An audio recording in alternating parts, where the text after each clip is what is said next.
Hello guys, and welcome to this video. I'm going to be showing you how to integrate an invite to your Google Calendar. So the first thing you have to do is to go to your click on this area, your profile section, click on my invitations, and it should bring you to a page where you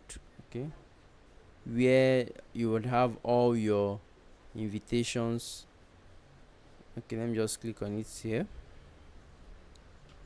My invitations. So it should bring a list of all your invitations, and all you have to do is to click on the manage events option, which is one of the options that will be displayed.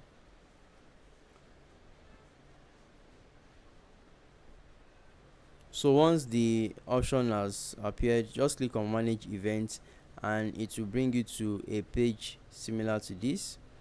Now all you have to do is to scroll down and you would see add to calendar here.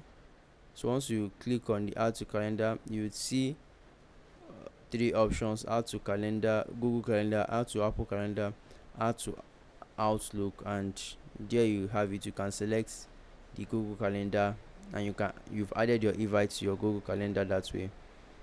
If this video has been helpful to you, please let me know in the comment section and I'll see you in the next one.